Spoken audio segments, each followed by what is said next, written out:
صل على محمد هو النبي هدى بحر الندى صارم الإدى مبيدهم بسيف إذ هبه الهدى وظنوا بظهر أنه ترك أسدى أتى والوراء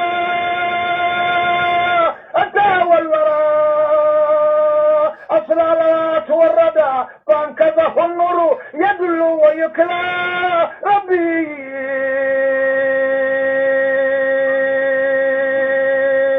بدن لا يا ربنا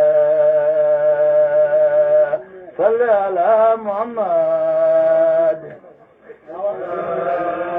هو النبي لولاه ما كان ملك الله منتظما دنياه أكر به كل كديف تاتي هو النبي من الدنيا إلى بيت الجلال يكون كدا صفي في المعاصم هو محمد أحمد مصطفى صاحب الكرام ولا من بعد نبي كريم ربي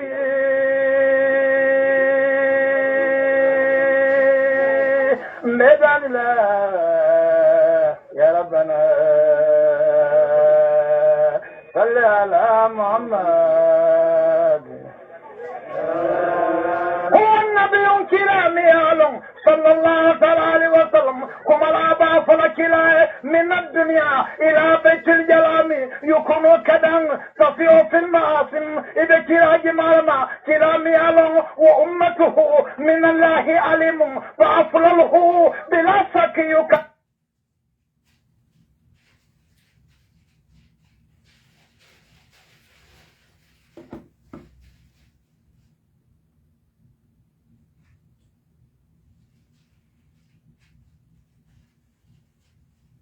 Kuba bela bakundin dunya yara kuba la bakundin kuba la bakundin munana manke mansola alayati dunya kuba bela bakundin dunya yara kuba la bakundin kuba bela bakundin kullu nafsin zakatil mauti dunya kuba bela bakundin dunia yara kuba laba wakundin kuba mume laba wakundin kullu man alayha fanin yara kuba be laba wakundin dunia yara kuba laba wakundin kuba be laba wakundin jongol mume be murla alakan yara kuba be laba wakundin dunia yara kuba laba wakundin fenfen jaga ya ta be sufi yalla fende jaga ba nyaw nyaay si lokundo yara kuba be laba wakundin dunya yara kuba laba wakundin fenfen na warata be do yalla moju wara nyaw nyaay si do yara kuba be laba wakundin dunya yara kuba laba wakundin fanfanna warata be do yalla nil melande ala nyaati lingola yara kuba be laba wakundin dunya yara kuba laba wakundin fanfan siyata be bannan ala ku atole bala yara kuba be laba wakundin dunya yara kuba laba wakundin fanfenne meta be bannan ni tamatu wafongo be ketulla yara kuba be laba wakundin dunya yara kuba laba wakundin julkarne ni sayta lakira wa yara man sayatu dunyan suleiman nyor sayta lakira wal yela man sayatu dunyan namuruje nyor sayta lakira wal yela man sayatu dunyan abura ta jor sayta lakira wal yela man sayatu dunya yara kuba be laba wakundin dunya yara kuba laba wakundin Firauna saita lakira ayala man sayatu dunia yara kuba labo kundin firawona saita lakira ayala man sayatu dunia abaya yo saita lakira yara kuba be labo kundin dunia yara kuba labo kundin ni emire la sembola yene mire la tamola yene jelari te kunola yara kuba be la bango kundin dunia yara kuba la bango kundin lumenne bultema lummenna esintemala lummenna inyata jeri kela ida banande femfola yara kuba be la bango kundin dunia yara kuba la bakundin yara kuba la bakundin dunia kuba la bakundin yara kuba be la bakundin dunia kuba la bakundin dunia kuba la bakundin dunia kuba be la bakundin. Assalamu alaikum wa rahmatullahi ta'ala wa barakatuhu, musulmans du monde, musulmans d'Afrique.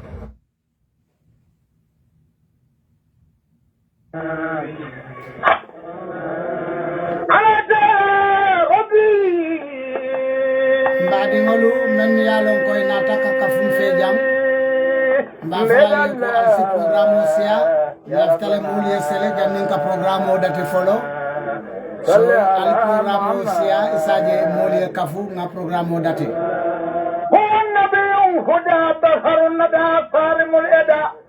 مبيدهم بسيف اذهبه الهدى وظنوا بظهر أنه ترك أصدى أتى والوراء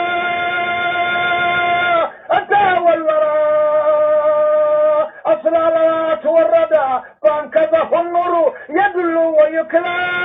ربي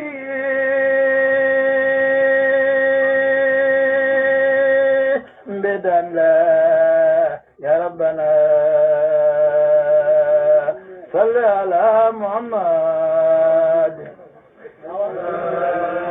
هو النبي لولاه ما كان ملك الله منتظما دنياه أكر به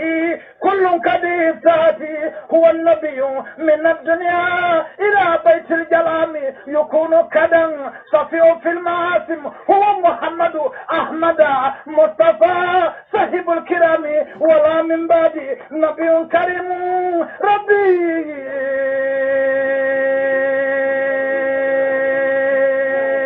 ميدان لا يا ربنا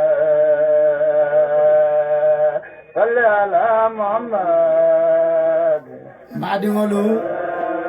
fatsen sabali platform lem صلى الله عليه وسلم كما لا فلك من الدنيا إلى بيت الجلام يكون كذا صفي في المعاصم إذا كلا جمالما كلامي علم وأمته من الله علم فأفضله بلا شك يكلم هو النبي أجائبه كثير لا يعادي ولما كان في الأرض يعودي هو النبي محافظ كرام وعلى كل ولكل مسلمين بلا فصول ربي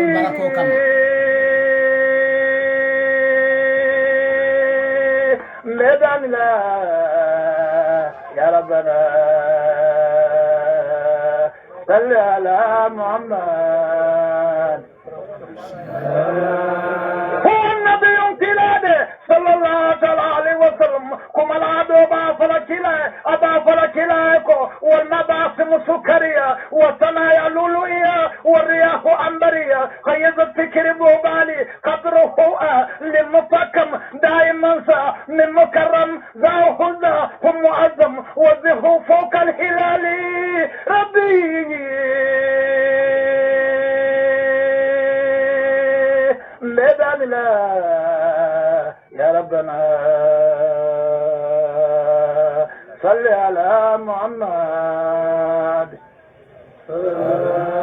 أنو البشرى جمالما سلامي علم كملا بافلايكو دنيا من الباكونو البلن تلبان والله لسون تلبان من دنيا من الباكونو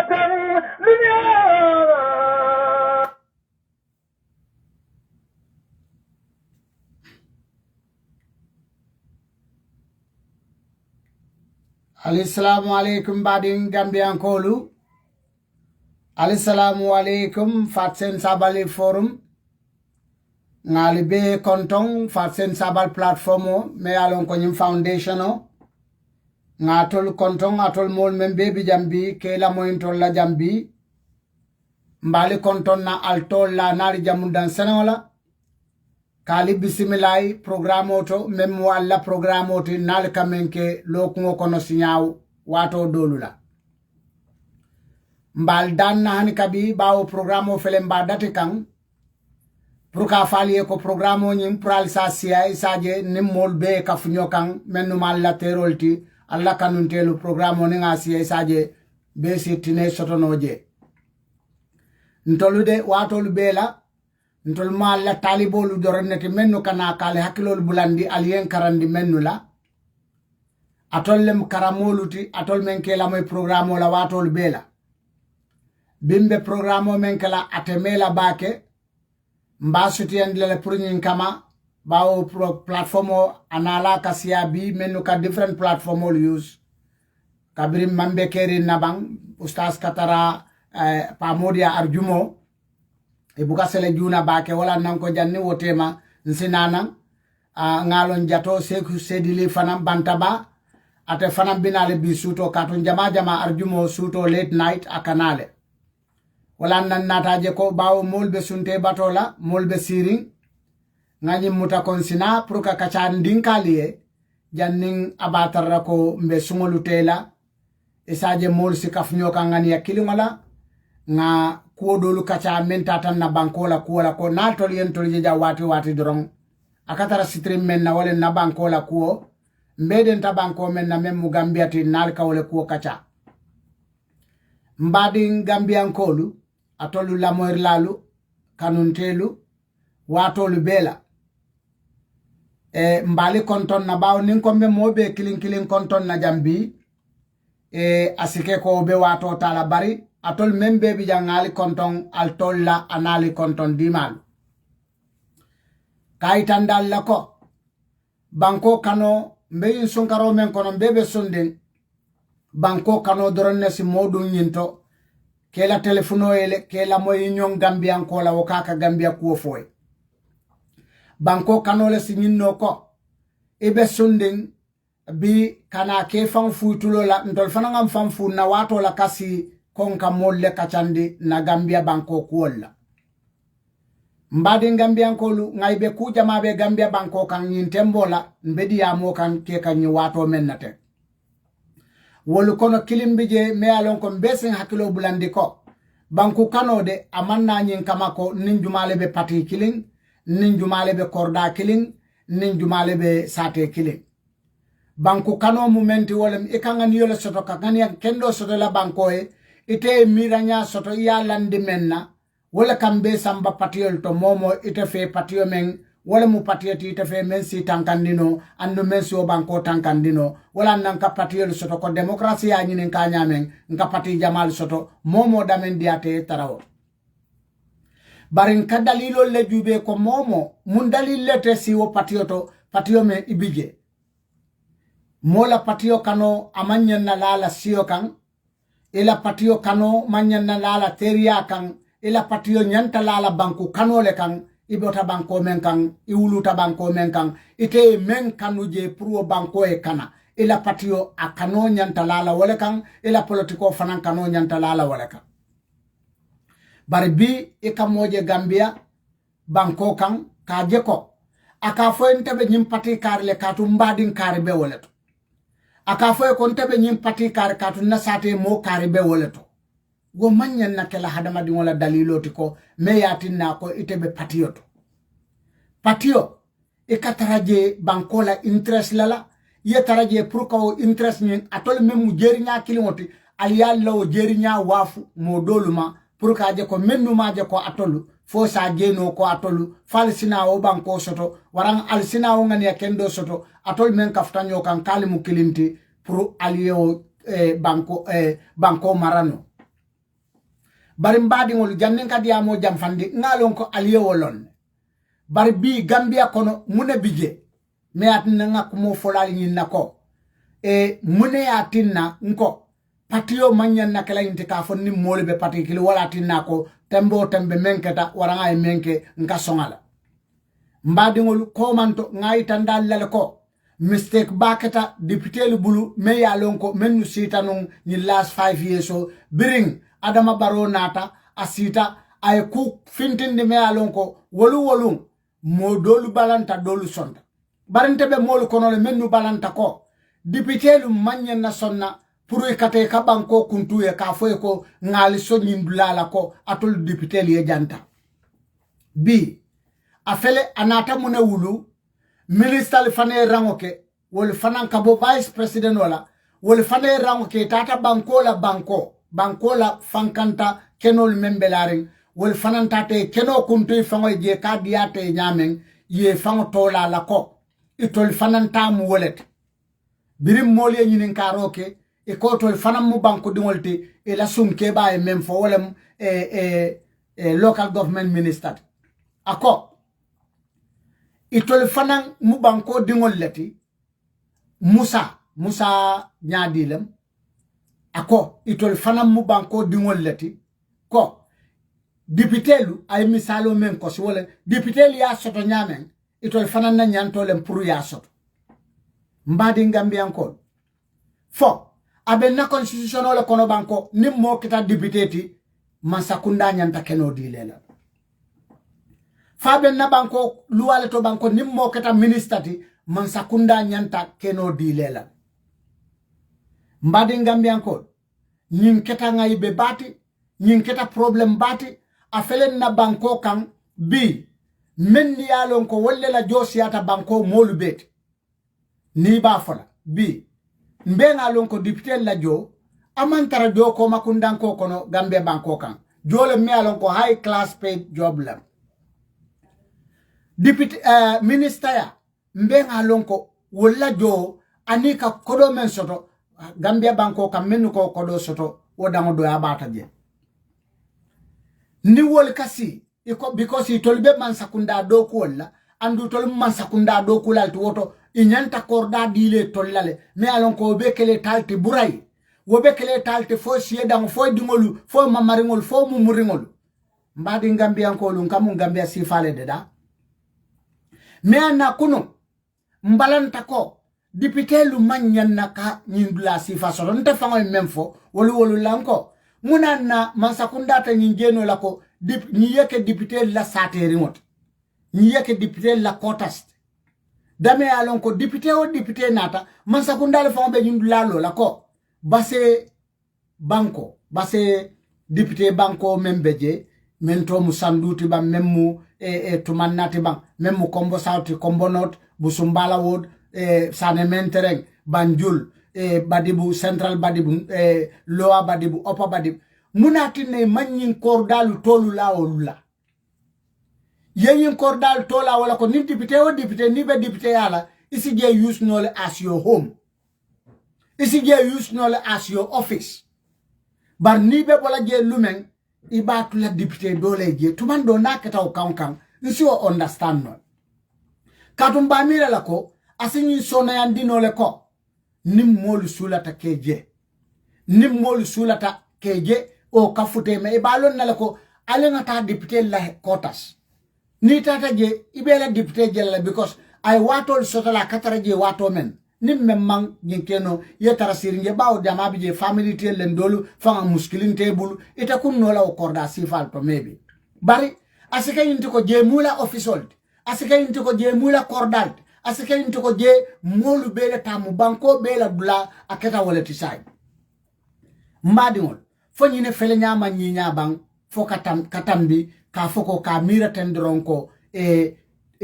député lu momo nata député yala inyanta korda dila wala momo nata minister yala o fana nyanta korda kuntla fongo enne ya di nyola ka talantala kanna banko fonta ka talantala mbadingol fo nyine nyanta kelaba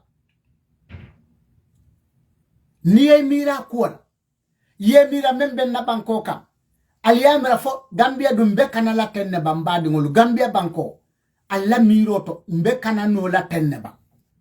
nyine mu saratoti bang nyi Gambia konga menkele ko Gambia kendo e soto atol fe mbe in Gambia si famen kono wole be wulu laba mbadi wol bi ni me la moy no membe keri su kibaro la radio ala nyin tala woro kibaro la kumal fota je bala fa warta ba kotenke na auditor itata man sakunda la fannanto min tata ke man sakunda fongola bunda baluti million keme woro million wuli keme woro mala ni million keme woro ni gelu ye menge kodoto me alon ko mem fanan sikata man sakunda la kodoto men abdundula mo malon fo santo fo duma mo malon fo kodo fa dunta santo le bang fa dunta duma le bang kodo nyin ko odito sol koy malon kodo nyin kalanta nyamen kodo nyin tata nyamen anin silo manta wo lokun tambilabe lokun menka wo fana union scandal sifala fintitana nyimbe ka ke masakunda la section o section niyama ikaje ko kodole sikata na minister memu finance minister akata kodo sika fangoye kodi mabodula ka dunde damen diatay andung bankola kodo buka sika da manta député bungoto ko fonyin kodo sika no le ba ayu nyin ko kare iko ye gero ke koten ke ko bankola minister me alon ko wole be marlin na flo bundala mambure njay anin adama baro ikata bankola kodi ranke so sike fangoye ikake damen diate yo kusifa yo legge koten nyim fanam be kala mol fele ko talin kon ka ke nyamen doron ngana doron nga kumo fo wati dantang tili dantang mol ye nyina o fanan nako ay la jana sai nyunu fanka memfo wala mnyinte ko alibula ali nyunu bula kuntela alibula edi am ni batata nimme jabi ibede ilal fo na Gambia banko anyenta tala tennaba mbali nyini kala na Gambia banko anyenta kela o banko sifalti banko me alonko molu kanale doron na diata me yake men diata yake yena silo muta doron yesi ko mota kuno laje ntele ngaka diata nye adiata nye banko moro wakake banko ka kubaletide andu wobe ko erin tolbela le ko tonya Gambia banko bi abeta kan taran silol menna wonte siloti nteni tebe ya men kanuje andu wonte siloti nteni be itebe sonta menna ko men se continue no kake woton siwo bondino nyaadi le bi men nu bije ya kenyamen wolum nyinti ngalanyo kan ngasonko na banko nte sonna ayta nyin kanko bi kan sifal membeje mbadi Gambianko alinkana song andung nte sonna nyinako molu kanje ko ntolu mang na faso na banko kan ntolu sembeten na banko kan sembo men tolu ngadila ntolle o sembo dila Adama Baro nala man sakunda bebi ika sembo sembe tamandi ntolle o sembo di je bi wo Adama Baro la kana itandi ntolbe la ko ntolunte fenti atele men diata bakela adiata nyama bakela wala nyam mbadi Gambianko fonyu nyango wole be keno la ban afele inside dem bota carte fayo kono memu député carte fayo bi hada nyiro appointment wole be bankoka bi fanan ay announcement o keko bi letunkar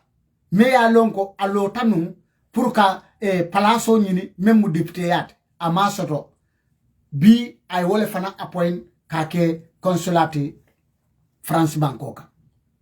comme wole mo fana na nyaaji fitaramot Adama Baro comme nate mol bula pour ye public office nyini masoto akana o mol hadanyi le kon kale ma diala ntele mansati ntele sembo soto mbe fendila la mensi ata nyindot mbadi Gambianko fombe sonnale ban na banko ay continue ay tranyin silo kamba fombe sonnale ban kanyin kusifal aseb banko anytime ntolu katu kumboni wosiel lako nyine ketanna ye nyine kenna ye nyine fomma nyine bekere alinkana sowola atekeno la banko kanko na banko e kenyinti doronko adiata ntolla man sanyole nyamen doron akake wole nyam wote dunia jamanul kan damen yalon ko jurwani nyato tabeje niye banko men kan ya tarako akake nyine to ko mansale kafo men diatae mansale kake men diatae andung Gambianko nin kubeta nata mansa safo ntele ngati molu safo fanko mansale nying mansale na silode da mansale na dio sambana jang mansale na courant sambana jang ba nin courant mankite e ko mansante molle be sabotage nin silo mandede e ko mansante molle nin molle domoro da jawyata e ko mansante molle nin bi nin domoro da jawo membe gambiaten o domoro da jaw ya membe gambiaten nin atarako domoro da diale be o nyamano luwolun sinna mansaje abe sirin television oto aba siso konkon nako ajube birin nata manseala nga domoro da diandali nyam luwolun asitara sirin television oto aba fola nyeko ala jube nga domoro da diandali nyame bari because bi mano dabe jawyarin tulo dabe jawyarin sukuro dabe jawyarin mafo dabe jawyarin Gambia mansako wolu manka tela do kuti ako banku dingolu wolel mumo jawol banko business lab foke blok liki ka fo ibe ku kala business lalla mansa na diata ako atelem na kuyata akatente munan nan tolla mansa nyol buka sonko na diata ka fo tollem hani buka mo kota dakaje ntele nyin kali jam ntele nyin sambanali jang ntele nyin fali jang ntele kali fenketeng ning abediari barnabe kuyari molle nyin keteng mo jawolu molu kete na banko kan corruption o man naketanate kotanke mbadi ngol atol du yamira nyin Gambia sifa mbe continue la walla ba nyin Gambia sifa nyanta continue la walla ba alin kana son ntollem Gambian cold banko bi anata announce Gambia kibarol toko wallahi iko kibarol to bi Gambia banko kan dunia be kono itollem the fourth la country me alonko accident o siata dunia kono bankol men kan Gambia be fourth position na accident o siata bankol men kan motola accident o siata silola accident o kan sila kan accident o motolu pour ka mol faje accident jawol iko Gambia lebe palas nani njango to dunia be kono akamunta Gambia fisiata banku sabada maleti nyin dunia be kono biten statistic ye me tande banku ndingo membe ko Gambia banko bi alale luwolum motoka mole fa Gambia warae molu fa aka mole taki ay la dunia betinya ay bulalu taki ay molu kasarandi la fongola ay kasarandi niela bi aliwo Gambia sifa jube sannin sain ya jammela bo Gambia anim bite man ko wala fotan Gambia site bula motoko Gambia banko kan dindi mereng me alonko hana siyo man sangi tannin seosi ya tarasirin gele baroto me alonko mumu wannin fennebe bulala o motoko me alonko ay tay saba fajuo fata den tay a saba fo fanga ya jeko abelorin na fanjannin pasasel ka sele mol fanga nya bala be tay kimal ay nasi moto baroto adia tay nyamen trafiko katulum motola molu katara siri ndimbati ke kanao ke babalu e katara siri wo moto nyate e kede ko nin ko mbedi amle benjindilal wallahi billahi ni trans Gambia silo muta ye moto je gele kotol men ke bondi janke samba ye nyin taray dunoke fabina sila bankoto ye nyinu tare kabori sifa ke wo soma silo kan nyinu be brikama soma walinna wallahi billahi hanni manke moti isakilosi tako fo hanna tra manke moate fo be anda kotongol du nyin siloka nana wulta somanda juno nkonkata kian wallahi billahi wo fos karol men ka wuli birkama gara so kono kata ni wol bite kamera nim pleno bina wulla banko bal ni bite kamera nim pleno amdu molla katar siri wo motol kon min yalon ko alfakum bandi ngollam min yalon ko dimbati ellam min driver akamune koronto ite kamune koronto ini la sayatema ite dimbatio motobe borla inya bala be bor sifa men na sin kotole fangbal ni waso hanning moto fangole man silobula singo be tela dron wo moto abe boy alfe because ani speed men kata na la o balance afota la dron moto abe boy la wo singol katu tela silol man betea ni soli be tambila balu be tambila sewol be tambila wula kono da fengolo hani sulolu nin kerawol be tambila o siloka ika moja katara moto borni la ko nyamato bi nim trafiko men katara congestion tek isim drive foje aiji silokan anin bori bakata abedu na moto tema abela moto fon ikatara ya moto fon kono kane kela moto takit kena ba moye soje me alon kata la moto takuna akodia ku ya fay dunje nyine be Gambia ibe molla moto takin na dron na fenkede ko ha ngata ngafo ha balalma ntuje yam famma fenkenim feng na banko famo be katambul foreign drive fault wallahi billahi Senegal drive for men dron be Gambia banko kan me alon ko han Gambia lan sino tebulu andu be taxi la andu Gambia duako ni manke Gambian code ite taxi driver yake no la Gambia wala ben na luato sai bari ni Gambia ni o Senegal drive ojeje wala iko ni man Gambia driving lansido so bari iketar because Gambia hal Senegal ya si drive keno jere nala moto babula sa drive no baraka ke taxi drive oti inyanta Gambia lansido so ikanyin tara dindi mesango be ngingele lemba nyim vano lemba abe moto kilo drive nani nin do ko 5 trips fulake jannin tilo ka futabla do waran trip nan webo je wadi dola o fanan kay trip nan ke jannin 12 kasi wadi dola wo do fanan ko jannin foro ko kay trip nan ke adi nin do fanan munatina accidental tasiala suokon ibe mol fala luwo ibe mol fala kubuga ninga fenketa dron iko alinga taf yena je nin krusitolu ala molu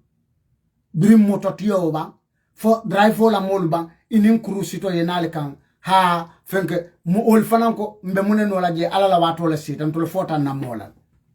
masakunda fa o kafala lafo ntol la kutije bi polisol wol kamem batu doron albe men dilan to la dinna aliyetafo ntol la kutije ni sonta doron ndol be en case falan men ni takiro ko ba fala du karani en case fanni e ka fo tayni yafo ni ya fanali ben tan tolba falal kodo sambanan doron tolba falal ni tata auto fan hani kata statement o ke ka tolla mola kuoto iba fule ko ha bari bawo nyin ka yalo sayibe mun keno la bawa fatal même fata fo laftal ka faba même fata fo laftal ka faba nimbe mu luwanta yalti bankoka nimbe mu luwa horoma bal yalti bankoka nimbe mu kuja wolti me alonko akantol samba ko malwatol bel mbeson na nyin nale banko na banko kan man security soto kon na bungol kon man security soto na motol kon man security soto na satel kon man security soto na bedolu kan hanisi na tamalan banko dulabe ketako isi fano any minute ibuka fil no dulatok fanko mbese frinja woton hanila bunkono Gambia bi kele kasino ibuka tarano sino ring comfortable because ikamira ko wato bela mosi da katino kan kadu ka mbadi woni nyimu bala fa balte de nyimu jahali ku balet fo ntol ko dum betat laban na tenne banko na banko nyine mu kuoti ba mealon ko nyin Gambia banko be continue na la bank fo ntol be sontale banko Gambia banko dum fo nga nyin julole dum banko Gambia nyanta jola nyine la ba comme Gambia ko wonyanta sila la banko kan ne doron aje ko amang hanya la banko kan Gambia ko nyanta sila la banko kan ne kaje ko ate ala banko kan na fata laje mbadi Gambia ko alinte wulla bang na banko kan ta bang nimman sabembulu mente banko kan ta no fo ngine musiloti banko ntolla banko nyanta taranyu nyaw doron na kono katara de terim wato bela ko molu me ya lonko ye tilimbali ya kenkan ibake kanka luwolu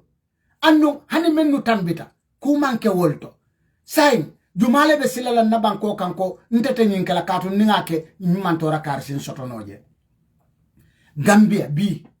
moman sila kotenke ko nyine bekela na ninga nyinki sumbuka mutaje mofala buka mutaje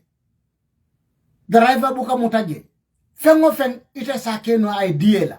wo banku sifa nibe okam ite amire tankatale bang o si tankanoba mbadi Gambian kol nkanyin kumol memfo fo al tulol buka la mol moy bang al ni men bebe Gambia andi tebe diaspora men yalon ko ila badi ngolam ngaybo men be Gambia bi mol la telefonolu pour bi fango fondin kebe keta sikarlat kadun do ka jahalle ko ni ngobe te ni sumo bente luntan sumolti de na Gambia din sumol le fansiata ni kono luntan sumolti ko kuno mbenga mira nyamen ko nyimmo falal membe ya jamme bulu luntan lem bar birin TRRC keta TRRC biraket nga luntan men kibaro moji adam do ya batal Gambian kole o mo fa bek ali kay suñaro mem fananje Gambian kole mo abe sun kunton ko bet Gambia fang luntan sungol bukame ngo cross jele ko nin na girianol ka suñaro ke gang fom atemela polisol be mutal nin ginean kol ka suñaro ke gang fom atemela Gambian ko Gambia polisol be mutal bar Gambia sungol wol bukamuta Gambia sungol yewol wol muto wakake ye tay sitole mutabulu jana ye fenka nyina mutabulu jana sannin sang ne bay ibamele ye red andum wala musun kanyol wallahi billahi kay robril menje ikake Gambian ko le ka be head mune be kering munan nan na banko mbatinya munan nan be na banko kala banko to melon ka be kala banko to kumati dunia be kono fasinan tamanya fon kolendi dunia banko ka banko Allah maral nyake nyabe nyame aka determine ne dunia mol kalje nyame alin kana song yembula gitu na mol kon kunun ko Gambia to dia bata dunia kono nata mbulata maral nya sangara kono ya jammina to dia be doman sare doman sare fo Gambian ko ka refugee dunia kono biri wo botala nko ngaji ko soto ngate bondije nata Adama Barrow menke wo nata kenye koro barolet wallahi billahi mbade Gambian ko president no membe mbulu koro bale mu ntoli na Adama Barrow sindi na banko kan akita Gambia dingo be nimi sabati akita banko dingo be koro bati Adama Barrow mo jawbaleti president jawbale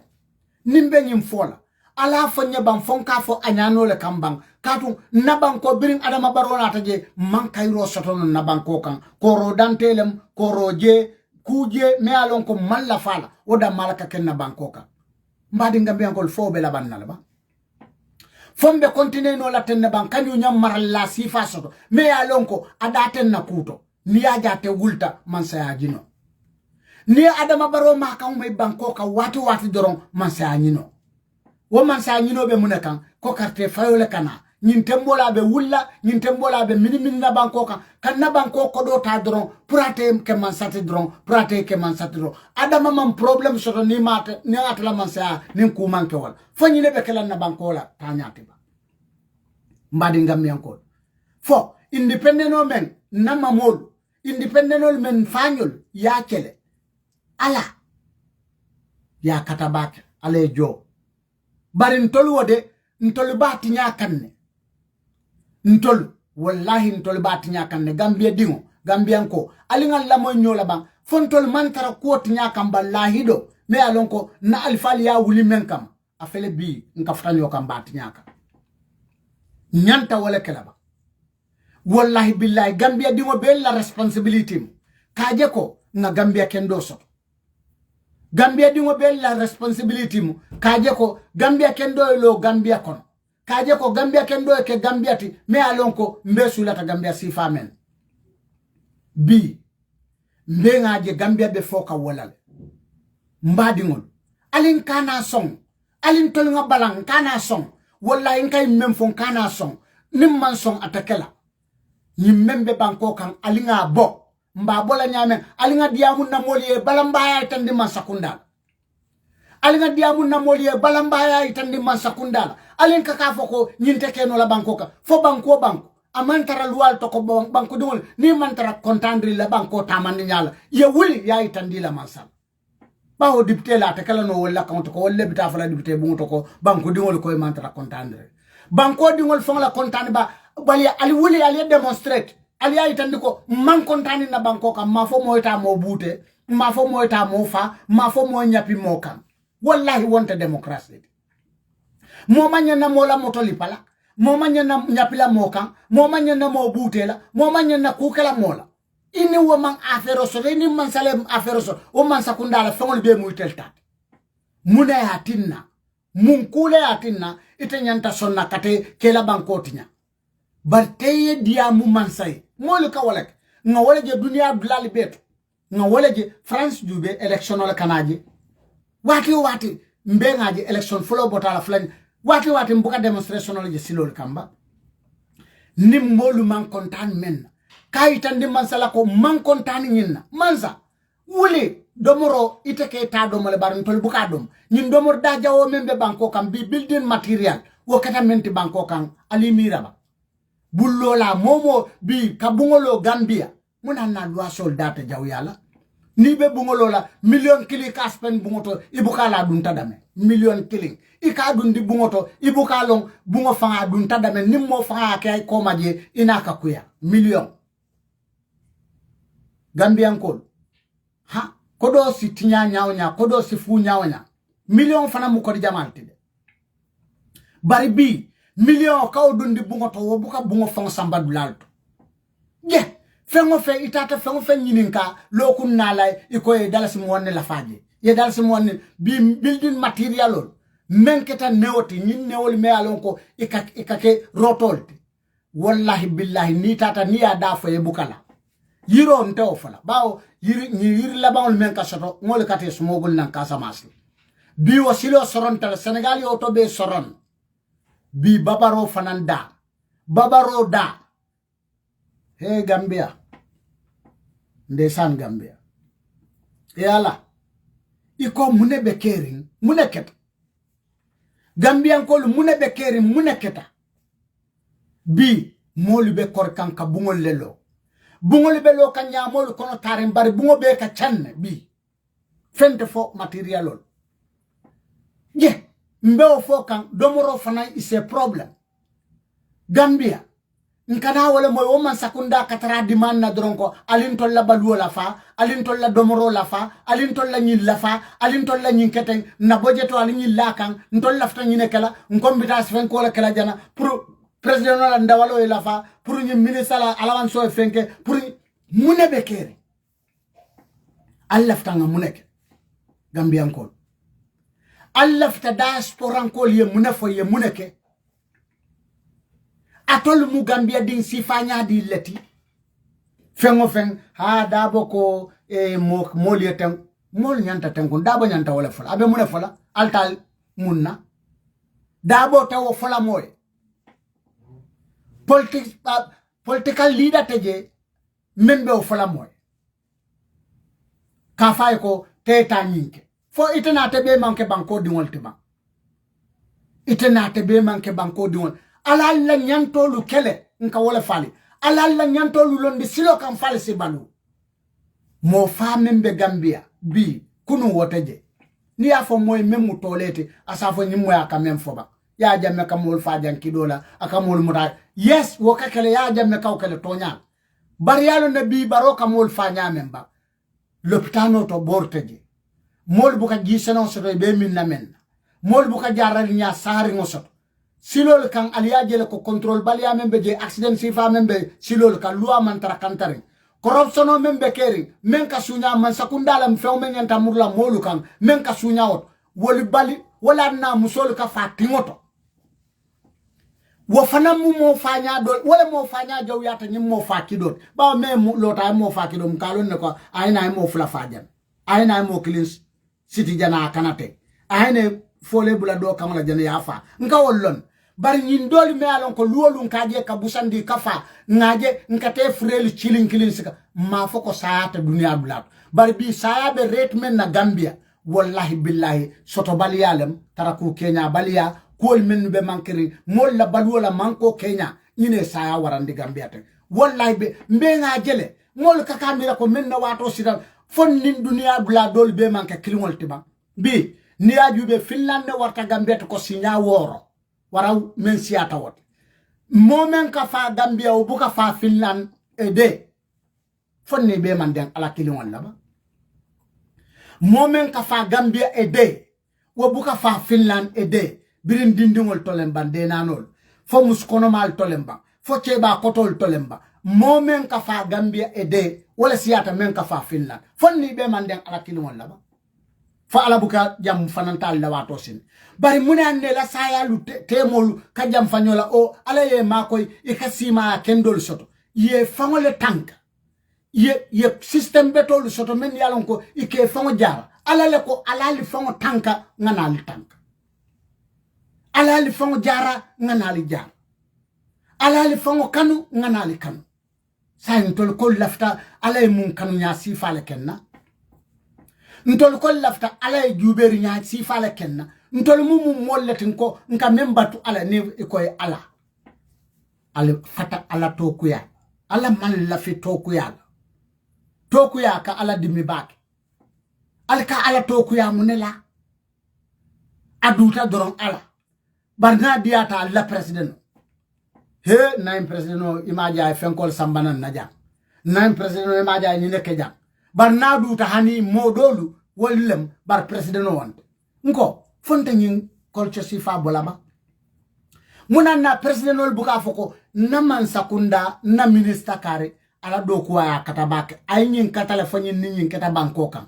bar wati ntele nyin kejang ntele yin sama amam mem fango da Kenya fango long ni anyi nin kay nyin sambana janyadi la ta fono bi ayna wala kan hadani ayen hadani munela aka APRC ko hadani akantol hadani president Barrow Fabakary Tombong Jatta bi APRC ko fengo APRC ko piro wol be fata wonin Sidi Njie la anila o rambo kalantango memma fan kalangolong Bakary Jete nta wala kuma falan ko wala ko kanta balafa je bi wolunte APRC ngati dal kake konti as APRC itolle ika fake le ko tol APRC le je APRC real APRC wolubi yele ando I respect them because tonya ni ko e mo kanu iba fe inyanta kala with your heart amanya nakala ko yeke moti melon ko kuriyale betet wallahi APRC no to coalition alimu mo kendo leti wala mo kendeat ntama mo hate because ibe APRC le no bari ya jamme maral nyamen ka I don't like that bari mo la taro APRC itela choice mo world ando akede ngawnya APRC fane kudol kele men yalo ko aman sakunda ko no menu keta ku kendolti bari Adama Barrow ba belet nyakam ali kuolu kontenye bang Adama Barrow ay muneke wulli silo men akafo men tata kabo base kata wulli kono atemasi Gambia ama soto nya fanglo wato Adama fang malong wol kal lobi nyame Adama fang malong ko wol ka soto no nyame wallahi billahi afangle daaf amalong molu memma Adama long wolel ka kirkir Adama ko bar Adama man fenn fanglo man sakunda Kenya Adama Barrow ketambul accidental personality and anata wato men it was a right time bari he did a wrong thing. I menke worontal. Anata wato men it was a good time. Bari atenata menke was very wrong. Biring aketa lahidi tinyala mansot. Lahidi tinya mambetea. Kabo mol koto amambetea. Kakuke me yalon ka nimol la kangomanta mansati na no yake ini wobanko mole taradiare. Mbadi ngambianko. Fo. Amang ko inteni tebela ko Adama Barrow mu tapale mansaleti anda tapale yala samba bankoka wala mnyinti ko birim banko molu abinasi la ka president ya nyine a nyini ni saratol lela moli ya diala kangol lekam wo kangolu amanna barawol andu wo koy tantani tebela ko Adama ma munan nan ka nyosabako ha Adama e mol jamfa molle Adama jam jumale fanka nyin kumo fo mo jumale Adama jamfa nyin carte fay tambila men tambita akoy tamobe malako billahi wallahi Adam Barrow man carte ama win ay sunya ronin tapale yal ke ya win ni won kamol register menu manya na carte fay ke register in a big number very big large number ye menta ye kafu na carte ka men yalon ko ikena carte fay la menu mambo Gambia Bangkok iko mbeson na nyina la ma mbeson na nyine imagine yin carte fay tambila birim balanta ko tekela muneketa Gambia ko la carte fayo Gambia dingol damala carte fayo na meta janni 2-3 o'clock lem kabo so manda mbe carte fay la Gambia bla be ta be banna fereng ika même fan fo ko population membe Gambia abe fan ya dang wo mo kontote Gambia day na population there is no 2 million Gambians in Gambia. A man soto abe fania dang. Inena man census kesai I send him warning fensile or send it tansabobala proper census from Mankeno Gambia. Ekasi ka estimate from yalon sa mba waton be 1.5 kole mbenyineto water size is likely that come better. Abe wuli dang tonya tigi. Ya jamina tala o be manipulate. Faka foko tribe soul member ke fengene abe le manipulate. Ke function history fixi famay bi ala modol wol konteta wol be function history read le famay si kar le follow nata jang wolle be ja wolle tamu jante nyin dol botana jane nan jumale o foe iya o bondi la historian jumale bulu ite wuluda ite o bomi ite o bondi la history jumale kono al kumol fo min yalon koy mutonyat al kumol fo min ben kala o Gambia kilimot wala mu Gambia la history Gambia me alonko me ye moluka kilimot me Gambian ko ke Gambian ko ali wofo Gambian ko ibe siel le nyamil ay naka Gambian ko be kala mandin koti Gambian ko be kala fuloti Gambian ko be kala jolati Gambian ko be kala sarawuleti Gambian ko be kala seroroti Gambian ko be kala manja ko wol fanan natale sita andu sai ila Gambian kaya lotale bari alikamune mesekel mese momo ninta mu flangote we jamale long menu nata bari mantara nyoba indi kula mantara nyin kama ko molu nyanta Gambia stela ko momanya na Gambian kayal hani what wonda tonyat bari momanya na la fane ke fanke molu kan fenti imanke menti ni manke Gambian ko ti manke o kato ike dan tenye men na menga ni be la wole ibota banko men ke lafta comme jang abele ko ni luntan be jang Europe jang wala na menu musidis not ja wala musidis not ja bar menu manke sidis not wala manke sidis not ike kumandi luntan banko ka ala luntan mala luntan wala luntan ya be kerin andu luntan dan bla so banko la ko isi baluno banko kan balunya saharinna balunya nyimala bari kadang ite inyanta dan nadame ni lo tawot tonya giatel fanan kalo ne nyanta lo la dame bari ka Gambian kamo jay na kunun jang kawliya ba sata ko ta wuluta blata ma wulu dame aka fanya ko jande ngole munte abukan na kawol to abuka fem fonoje ika kano aglo ak mfanka lonko nyimbira na ta giata ngun akonyele abota imbla kare sai na ta kunun ko jay ay na ina kaytol be so aka fanya ko mbele ka nyanta jam fi do dajela munebe o kenol mbena talenta matalen benta jan foy botanan dame tamole mol fanan bendi woto ba ita mari botanan dame kuma furim fo amambete ka fo banku de bari ya suten tol Gambia de ngol lañato muna munyinti ni tata na badal luntawol ya beta ni tata na Marcel to luntawol ya beta ni tata na drive ya luntawol ya beta ni tata na wulol kono luntawol ya beta bi sate kuta be Gambia men ka wara abe kake asembo be kake luntangole muna be kere Gambian ko foy mai fango de bang ima soma mira bang idingolu ibe menu wulukan ibitami ikamune create bi luntanu be Gambia woli be karandi sifa keke dingol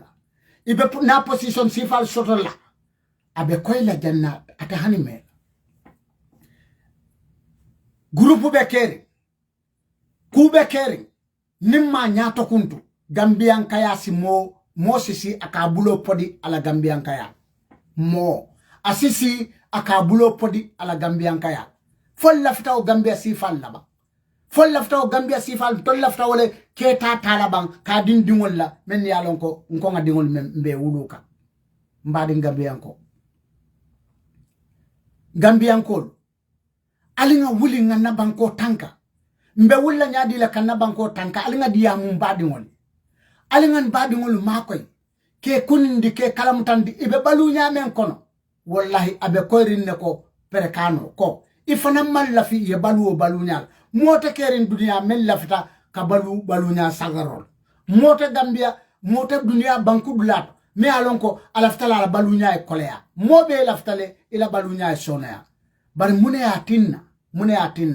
molu la balu nya kafsiya nyoti molu la fahamuro Kenya ni tata dunia dawoda ya tara molla balunya be sonare ila fahamro Kenya le fanto mola fahamrunya ala balunya katara standard le alinna yunku mola may hadama din society o society ila fahamunya ni la balunya la katara label kili Gambia alinga namol faham Gambia alinga namol wulindi yellow singola andum fahamro ni menkata nyola actionolem ibe lola le yela banko defend ibe lola le yela banko kanu ibe lola le yela banko ke ko atele tamu tele tamu ila bankoti wala mu ila fonte memu itati andu wala sita keno ite moment fana ninyi manke no drom bankuta kana nimman nyin keno na banko lukan bankuta kana sai nka jumale batu membina kelani jumal la do ko mu men nyanta kala ite banku dingolem nte banku dingolem nte ben tale fo kan ale ko alinga lo alinga nyosu sindi kalo kanna banko ka kanu katam bim fangol kanna banko kanu ko na kordal be wala kon na bungol be wala kon na kaburol be wala kon na jieli be wala kon na domorol be wala kon wo banko nka wala kumo foko wala katine ka baluno wala ne tekete moment sai mbadi ngambianko aliko munem allafta nga muneke allafta nga munefo allafta munek ali fahamroke ali fangola ali fahamroke alla environmentola ali fahamroke ali kanoke ali fangola ali fangolu wala liskeno fenti me ya lonko asina munafayadi ali fangola asina munafaya fintindi alla society ka mbadi ngambianko mantara talentali lala mantara nyoba indi fanan mbemen ke kan mbemen fokan nsi menke non ka wala fali me ya lonko asike non ka wala anno asike non puta jamente ke non Gambia si malakotilo ne Gambia ko lafta malakotilo wala myinti ko asikairo so ne Gambia ko lafta kairo so ikaje nyim ko ro membe Gambia dingol lebe deirin ko rokan ni Gambia ko wulta ka koro bay koro be bolale nimman la fu corruption la be bolan na banko kan bari momo katela selfishness ha batunga yim fenke ngata nyim bla ni ngam joje doron iben kala tenne iben fenke la tenne ala jube fon bi korda e Gambia mobe kita land dealer mobe kita agentot hani kenyo ni bita sanna sain kenyo me ikabir kol ko sala la sokon ibita agentole ya agentole fanam bita drive fo jela e Gambia Allahu akbar Gambia bero ni babila agentolem o e fen sotoje drive fo fen sotoje munana bero data jawya ni be kenyo sanna the same thing ni bita korda sanna the same thing laba ila mano ni bita sanne kamendom agento ngali be ajele kanifing area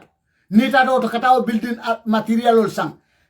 funding ke meso be wura abebe o danda ni bite milila ko kumurngol ni si kumbal itante bitikimenti be bulo sabala najang nata jang fenkeninge ndel ni dun tedore ko namole ndel la cliano wo fanan kala atele o dundi o bitiko kono ala price ni nyim price o be lat ite membe bulite be gelele be mu eketele fa because membe ka joje atela o interest yo later amantara fakol laje ite bitikol lo ne ato bitikol men ite alon ne kata bitikol men but because ate bortane no ma katele dundije say membe price o di ke la fala aka mem for my brother ha ni mu 360 let 60 men lata ka o mo ke o talt 1000 ol men lata je o mu itol talt ate ata boje o agento ya taboje mu agent kule ben na banko kan fo Europe alka agentol leje jambang men yalon ko menu kal samba bitikol to ba fo Europe jam alka agentol leje jambang men yalon ko wolel ka o kusi fal ke banko ilaftain ne laftain mune be keri sambi nimbita ka moto fanambe agentol lenyinela nimbita jonkongol lambe agentol lenyinela nimbita sino lambe agentol lenyinela mu agent kule be banko kan ye banko ke be kembul fengo fen ni te lafta la sign agent hani mason ni lafta e bongolo agento physical planning agento mune be kering marse fang to sign ni la fengo sambaje e ala Allahu akbar ikombe nyi Gambia sifa me continue tenne ba ite price gela safari fembala Gambia nyim fango jahalo warta bake mbadingul ikata Gambia marset inana tamo la ko nyim fengo mun da karlet hani ni futa da fengo men ka san keme sabale ba fole ne keme worowul fengo men ka san keme sabala iba fole ne keme worowul ha ite mun fenke ite mun hani intove ye kodi ye sabana e murna ha bar fenko la je nyinkete atara keme sabalende ni te tata ye keme lulu joja ko kodi ngakala bara atara te asoto keme fulani tallul la barna wafu keme saba fana na tallul ganye soroje bara ko hani abe fulale sorla je ko ma asan keme sabo men keme sabo fantam fembela la je la interest ali amiran sitano gambia sifala ba andu nyine be bankoka mbe nyaabe nyinnal munan nan tanyin bola munan nan takela ko Europe jambe nyame dun tabiti ko lumen kon fengo e kala price o travel nyin dafo tapale yale bije ni nyin ke ko ha njaay moment wala wahalela njaay wahalela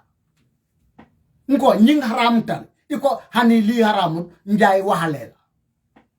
jumale kali ko njaay mu wahalela ti fengo e kimo la soto ala da nyanta kelamenti ala da dangum mente fengo be ka kimo wala nyama hani kabiri safo ko mamu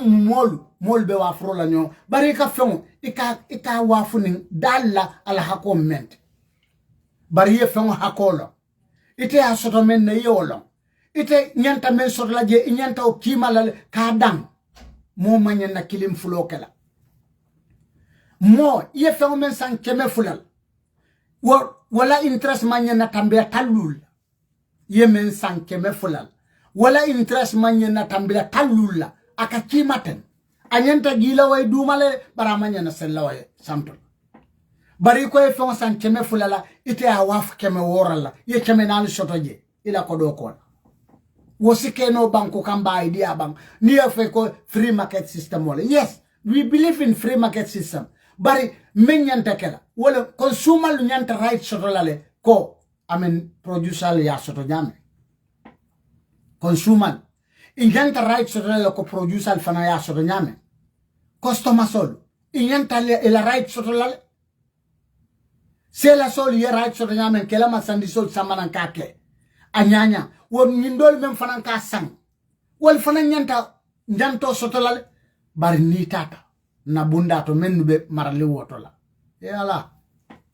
ale kombe baluri mun gambia sifale kono mun gambia sifale a nyatilin tolla ko mbe jikirin ko mbina mune sotola wara mune jiko ben tolye ko o gambia be kanala alimma ko iba mbe nyi gambia sifa men kon atol fon son taliban ko mbe kanano la tenneba mbadi gambia ko mbe kanano la tenneba kata nyamen ten mbe kanano la tenneba alinga nyonyi ni kabang fombe kanano la tenneba Allahu akbar iko nyingambia sifa alibe parerin kombe baluno la nyingambia sifa le konoba mbadi ngambia ko alinga balang alin kana song nyinta gambia tin me alon control nyanta balula men kon bi gambia fana nyanta taman sel fintin la ko bi mfanan tatal demanding mbe kanakad bari ye mira wati yaje wati inin ci jafaro ye mira wati abe nin kunjimo na banko kan banko me alon ko wulu tawalto menta walto ye wulu batakon ye mem batakon ye fa batakon mbadi ngol fanyina mu baluoti ba baluo anyanta kala wala nyama ba hadama dingo yena ite wulu batakon ye mem batakon ye fa batakon wala mu duwati bang moye menyini ba ala bulu ba fonto la gambia diya ala ya da wala kama banko nga wulu batakon e ala mbatonye kanate mawof ntolle nga ali nga hakilo lu yus ala en so wala le bira e sufolu dinna ay hakilo dinna nkam mirano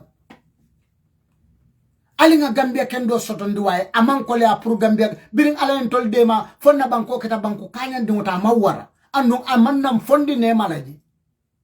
ndo ne mo beti nyanti nyankam mo dantang ibuka banko kanandino ko itolle baye njoka bang buku buka kanano nyama banko ka kanano nyame nim mo be ko alinga tala alinga kafunyokan fon sitano nyato jine ka banko lu be kanandi bari banku buka kanano nyinda ko alina dron tolunga tala nga domo nga janjang abuka banku wati andate banku wati bi wala sulo ka dundul lala na Gambia banko ka bi ngajen na Gambia banko wa anyatli wo balunya sifa dronnela fo ñine ñanta soto la bambadi Gambia ko fo ñina kata ñanta kala Gambia ti bang memun to la Gambia mbadi ngol nka kuma fojang imanke kuma kutataliye nali bere be baluri wo situation okon nali bere be baluri wo balunya la bi nkanyin kumol men foja fo aman ko iteni ite bere bam ko Gambia de bi wallahi balunya sifa membe je ni wo kabe baluran mbitani wala sangi lulu kote wo man koy nkom mbitani balunya sifa la bi membe banko kan fo sangi lulu kote mbadi ngol wo man koy aman koy aman hani malala andu malla ko Gambian ko be otano alinga wuli kabirin sai ninna man sai kacha ninna man sabe kacha la nyame wala nyinti ko nga finti kay tandala ko ite Gambia mansa ite men ko ntolle tambindi be sirin tol kan wala kan mbatata nyinku kar ni nyinku kar la su nyaarobe ba farin na banko kan corruption mbuka mo ye kuta mandije wuli ye kuta mandije ni man kuta mandije mbe bayla en banko kan ala fay wonya ni man kuta mandije mbe bayla en banko kan katu mesindi janyin kanko yena yemman tor nyedan wol wallahi billahi corruption ni moyo control no Gambia be sikana alientol men fon be ye ndiamol am ben fanyala diamol Adama Barrow ni corruption o kele yo bay banko kan wallahi billahi ndefa be lolé ko ma mbafale ko ke president for lifetime bari ita kele ma no ita imalla fika ke fan Adama bukala moya to kuya kaw ha Adama le nyinke Adama le nyimbay jam fen muko adamante ma fo atala mansaya idamante ma fo atala mansaya kon nita kankilling mallelete mbanko ni o fodra keke enemy ta kete bay wolun bari damante dama wala fo kay ko he ni mula molti ni ye kanu bak kubuka ketela hanni kata Gambia be la kodocika hanni ka mun sunyar lek hanni mu mo falal haynan hanni ka bibe uniform ko be do ko mo falal haynan hanni ka bibe siri wo corruption menu ka corruption oke ila department e hayna wol mu mo falal lek e fana haynan ani wol ka jele ke bulote nyobul watu imaje sayin ala minister ye korda taladat ninyi mbotaje director lebina state house do kula bebe korda sotolale momo nani Adama diata ni Adama de NPP ko men yalla ko be prominent multi abebe korda sotolale je risaf lanol me yalon ko Adama Barrow ya jamel fon o korda lu mutaje yaje ni ya jammi man nyin korda le soto bi kombo kono lante taraje ka me risaf pro mol simen ke no fen imaje bi minister kamenu tala député ya jamel o be muta ya jamme katel tamol bin kanganya Adama Barrow ate talum buke mak dulam ya jamme na o dulal soton ke kala mutal ko ya jamme jan suraje Adama Barrow ke sotale kullo kono atakata wandi molle to safeji ayna na TDA wallahi billahi na tourism area risaf lanol membeje Amadou Ba hayna be tala abadi ngol na fangotema anala terol ni local government minister Musa Nyadilem a hayna a fanam na risafol membe na banko kan a hayna bebe talanka wallahi billahi mbe kala Nyadile Gambian ko Musa Dramé mbe kala Nyadile Gambian ko ntolbe jikila min tol la Gambian ko ntolbe munekeno la Gambian ko kaje ko na banko ngakanandi ni ko ba fale ko ha nyulo ka beke dia molti ika ite men ntol ka beke ite ka muneke pour yo muso men kata fatimoto pour ya ma ko ya kana fatimoto ite ka muneke pour o ke ba ko to men haynan abe lar ngala bun kono bi amalo abe sumote la men neta ka muneke pour o tanka fasi do moro sotono ite ka muneke o me alon ka belarim bungo kono me alon ko naylon busol le mala kan karawte ika muneke pour ka o mako ite men ka diam ika fo nyun ka be ke diamote ntol ka diamoke nka kuke men siata diamote ite men ka o fo ite ka muneke amanken te kan wajibiti pour ngata ngamo danini amanken ka wajibiti pour ngata kata mola loptano lo moye waranka jedia wajibolem Adama Barrow kan na taxo diatella nganna banko nyanto diatella nganna banko kango diatella mobe la kodo katara telebulu anala mansakunda wala tinna ata fanen nataw mansakunda kono bawo ata kilinde yumbe kantanon ay modolu londi ko nyinu munna la namolleti men yalon ko nsonta ko ni nyinel sakeno molla kay ndol decide ko nyin dipitelu kansulolu kiamanolu molu kawol tombonne ko kanyin president tombon nyame wala na president no la value alin kana siandi nyin dolti me alon ko carte ke solo kanu wol besin bi afele president carte fayoket mbe ka foko ha wala bon kasiya munan na député carte fayo mo manyin na siala katambi wala fo ibe man tara kankilin wala kamba kansulo carte fayo men kana isi mo jamaje ka foko ay na faale be wala kansulo carte fayo to nyaati je na fa balal wallahi billahi nim proper system wala kansulo la kaddo ko ke hani député na tata nyama properly kansulo le kaddo ko menke barale ni UDP kiamanol jen aliya jele ila ki bankolu kan kumanda mara bankolu kan aliya jele mennu barakat wolbe do ku sifa menke ntollaw barakanta membe ko sirifo sonko membe bilkama wonte fenti wonyom makati bay balo nene masot fatani barod makati bay fula Gambia wala sot Adama Barrow sirifo sonko wolu imam Gambia na fa fenna imam modu na fa fenna men ñu carte fay ñu bemu makati balo bay balot je aliyaje example of intra munan alman alko alma ko mande ko area kansulo wol mu mo ko ma ballati bankoka alka president men to fatang wol man ko ma katambi wol iman ko ma ya katambi wol ta ko ma no la fanan katambi wol je aliko alikasi nkana mira ko munebe keri andu membe keri akatara ngawolon ne ko munebe keri kadun nalube ya lonne membe keri mbankoka tapale ya ko la fente keri mbankoka tilimbali ya ko la fente keri mbankoka ikaja hali munela ko munebe keri membe keri yalon membe keri koro bulangole be la bankoka iwuluta koro men kono iko aybo ngo fuare yakon gambe dingo jama be wuluta wala kon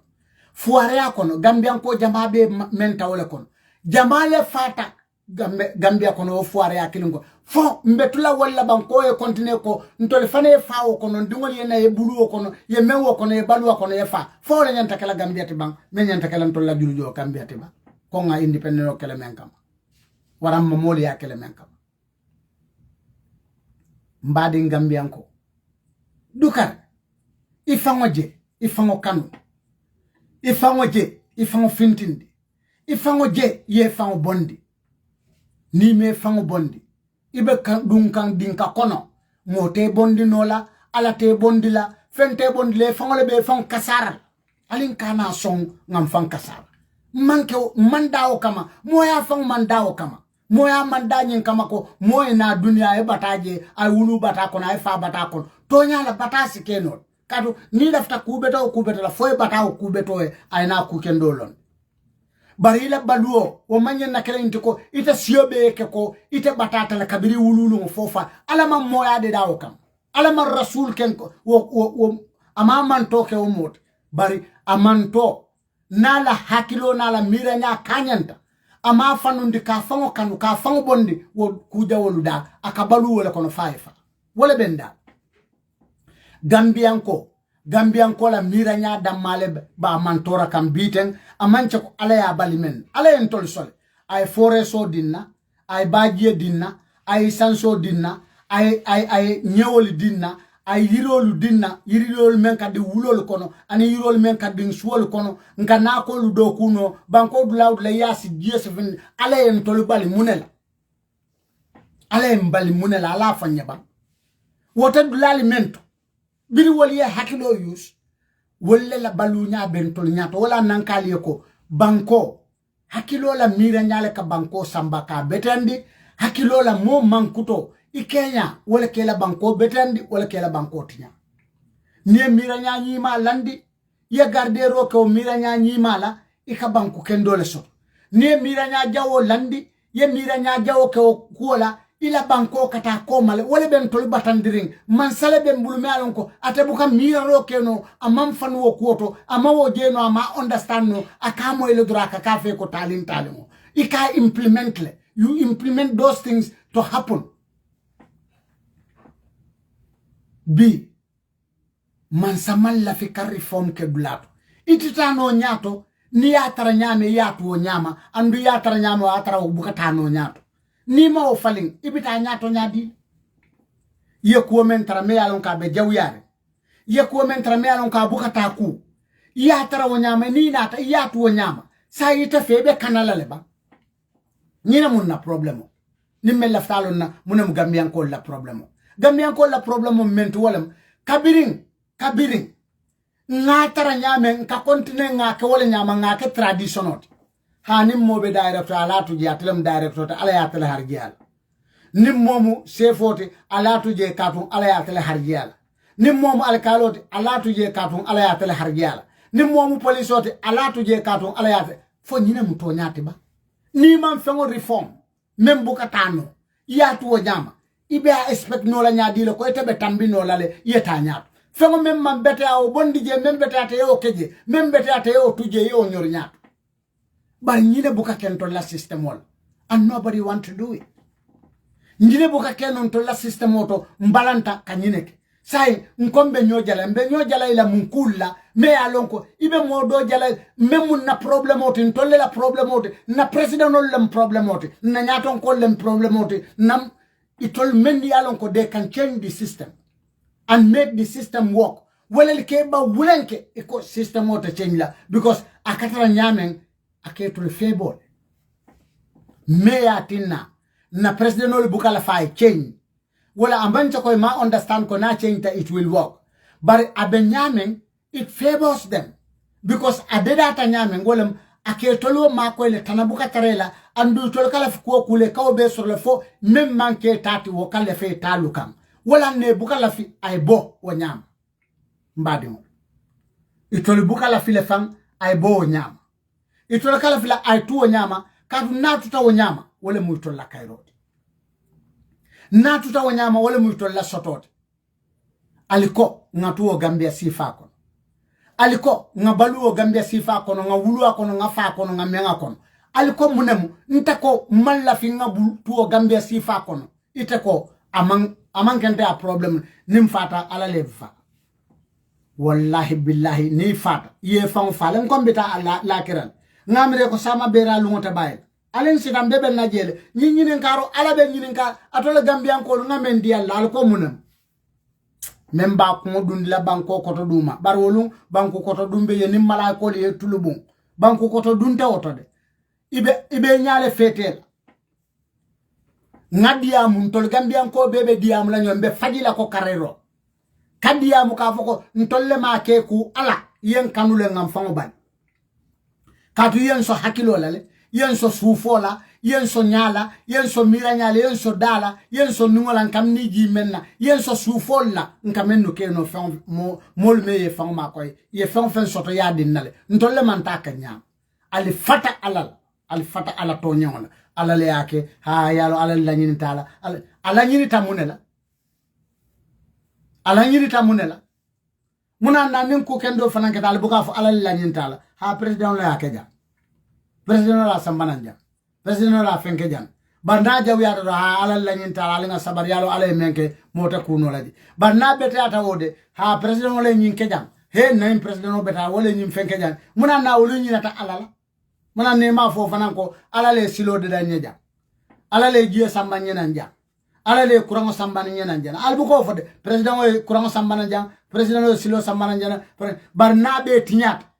president mol menka fa l'hôpital to president menka ke because of the president menka ke ko because of the president anala mol me alon ko wala be ma sakunda o bundal to menni musmolte kana kodo sunya e kana be department mento corruption be faringe ke nyum banko la kodo la kanya pi fan bulo ko munana alibuko fanam foko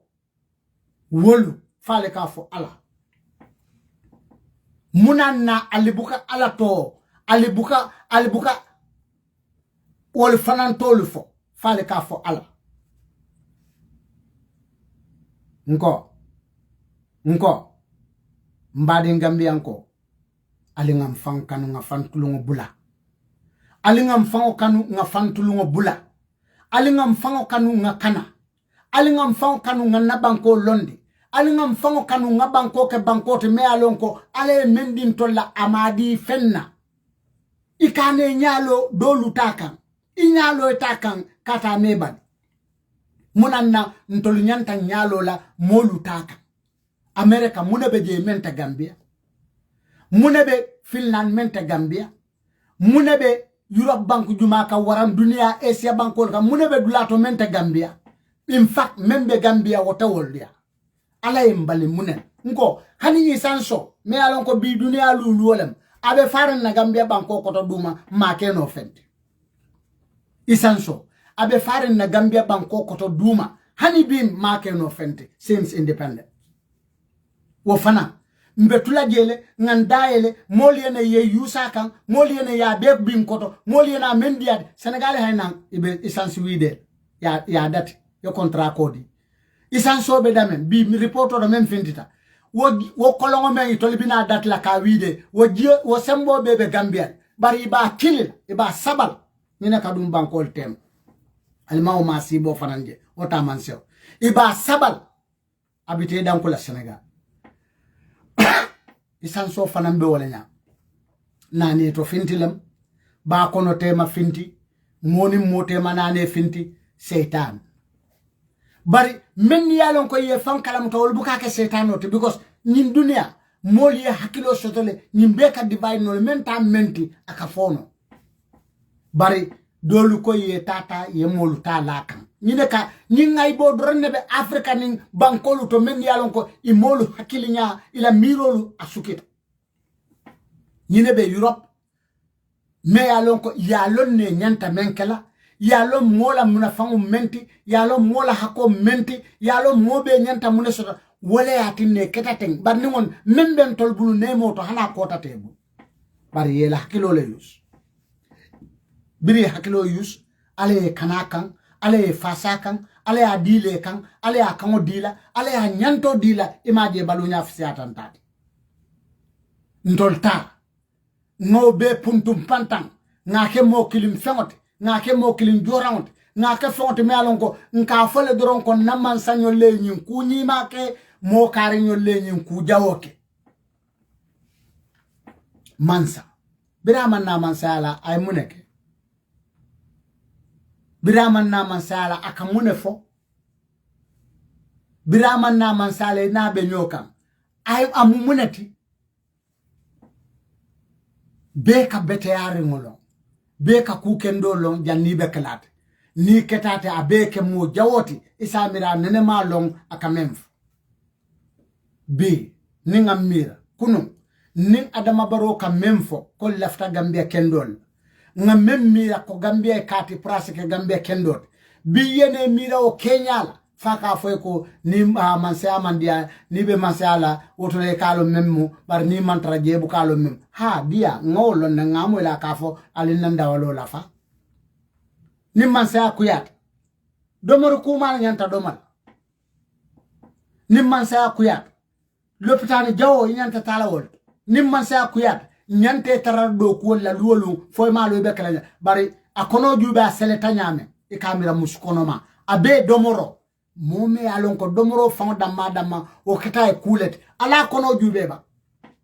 adam fang la ko kanta balfa ala jube jim fondin ke meram ala kono bato jube a nyato ba domoro ni tata foya do me kono fata mune tutaje munanna fang be fang overload la ite ko watu alin nan dawalo la fa alin nan daw ite ko banko kamandia ite ko president yamandia nan dawalo la fa dron ite ka molu chika bi iko adama la fanan ka million di mol fala salary million let ala salary million lemba aka million men di mol la million ay di senen jama konto jelle di society jelle la $1 million it can dig a good borehole isi borehole beto sotoal boholo isi boholo sing bohol beto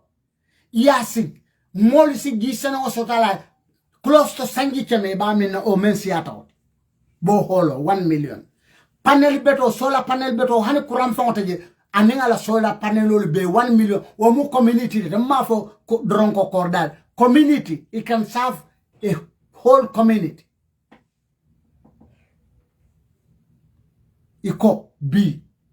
wala kake pocket money pour moy pocket money when mbe kaje musolu katara siring kabrin show manda ikela pano lulondi pompo koto rangoto pour si gie sotono nyaba la bolonkon molu ka sareto city ikabo from village to village pour kata ka jeni ni be min namen o gie fon suwolle ka saba gie katara wuleri ni nata foya tankandi ike min menna wo mari si baluno ba balu nyanyi mala ba si mano comme ake min gie men imalo nimmo buke min gisana wala ala siyo konto buka jamfa because akono kono jamsle katara faringe fen nori ngolle kataraje o kana kura manele finta bala buka simano nimmo ka gisana o min mbe ka je la kela life improve nyame ake jato la kende improve nyame Gambia karakili mo beke min gi nore man domoro wole moti domoro janne adama baro ka presidenta ala tamada jube o kulatol membeje brin domoro falinta alinyaaye jeleba bira domoro falin o kulatol memba nyaadal brin domoro falinta liye jeleba baluna tata shelter food anin munam kendea health munanna nte nyanta sabolu wal tello no lam fen na banko kamba nganna baluo sotono nganna jata kendea sotono nga balu no ka jio min ka domoro domo men yalon ko seneata andu nga security soto na banko kanko ndembe femol ning na sense of security we karambul ko ntankatale kontanta na banko kan nga happy bare mfota nyimbela bi Gambian ko fota nyimbela Gambian ko fota ala tankola Gambian ko fota ala domorola Gambian ko fota ala jiela Gambian ko fota ala kurawon Gambian ko fota ala jata kendea munebeke munaketa andu nyi manke any magical question tinka ni mem fo nka wuliale fo ba nka nyi mem fo tan fo wuliale bambi Gambian ko bebe de wundi Adama Barrow ato haynande atem afana man la ko asikiyota le maje ay wandi banko molle fon samana Gambia la security man kanya fed ay Gambian ko liya kanta polisol ba kanta kan amil ba kanta kan paral ba kanta kan Senegalin kol ba kanta kan Ghanaian kol ba kanta kan Nigerian kol ba kanta kan a killing ngani membe fo ol bebe state house polisol beje amil bije paral bije NIA bije Senegal bije Nigeria bije Ghana bije state house a killing ntolu ntolni mune kala nasuo kono ntolni mune kala nasuo kono mune libentolo bulije mune kantol tankan nasuo kono atije fente je me alonka ntol ka tankamen fente mbulu me alonko safoko ntol beji krimen ate jiki dulal sotra te beji krimen na konen kuube kabe kelal bari ntol mune ka ntol ka mune soto beji krimen na konen ku kabe kelan e ala Gambian ko alinga song alinga falling alinga banko falling wala munna falling alinga na banko la system of falling system change insula ta wala malla face change la ka foko nunto ke dole bi jewo be findin na suto malam sain ke jangole bi ja kono bato be warlin hani want woman ke changes mente ka system wala falling même man betea yes system o ka je même betea ta yo empower ay continue mbade ngolu birimbina nga falen ko bi mewote kenola bawo ndamalulem andung mbe kayrangini damalla andung akoy tale ko Gambia de ntolle dentala na banku kende andung nsakeno kendo tile bari bi jikila teketa banko molu jamalale komen ya jenyamen ko banko la Kenya be nyame bari wakana tinna ko ngamira ko abantale nte Gambia banno Gambia menti nsa keno la manlet anda teletino alin kana so nga fil ko aleti tale leti kutenka Gambia banko alinga ke banku betoti nga sonko banko le mealon ko ale en tolle nibo kan sindakan ale en tolle nibo kontrolle sakeno fenti mealon ko asike fenyon tawt bide aliya katabake kasaram fejang kaje ko nga banko la kano nga kacan dammalu andon akatanye sewo bati kali jem fejang ngal tentu wala kali jayala alla tarom fejang ni wato bela kaje ko fo Gambia kendon salon dino wo Gambia kendo allo tale anno abe continue la katama fana wallahi atale mu Gambia tin nali be den tamenna me alonko wolen kontan atol fana kontan andu alambe kontano mbe lafta menna wolen ngaje ko Gambia e soto me alonko asikenya Gambia ti nga sabu menna asikenya Gambia ti nga me alonko nga akano fo buray mbedan na jamme mamodo franso segu sedli fana bena wuraro andu ngal tentu kali jayi ngal tentu kali jayi Allah yum fatsen sabal platform men ngal beden ngal ala baraka أصلالات والردى فانكذف النور يدل ويكلى ربي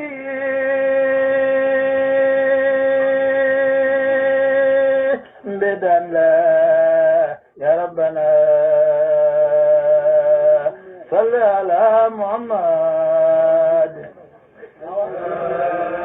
هو النبي لولاه ما كان ملك الله منتظما دنيا وأكر به كل كبير ذاتي هو النبي من الدنيا إلى بيت الجلام يكون كدا صفي في المعاصم هو محمد أحمد مصطفى صاحب الكرام ولا من بعد نبي كريم ربي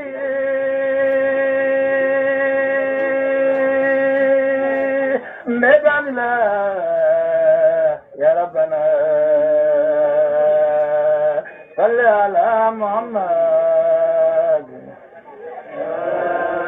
هو النبي كرام يعلم صلى الله عليه وسلم كما لا بعث كلا من الدنيا إلى بيت الجلام يكون كدا تفيء في المعاصم إذا كلا جمالما كرام يعلم وأمته من الله علم فأفضله بلا شك يكلم هو النبي أجائبه كثير لا يعادي ولما كان في الأرض يعودي هو النبي مها صحب كرام ولكل مسلمين بلا فصول ربي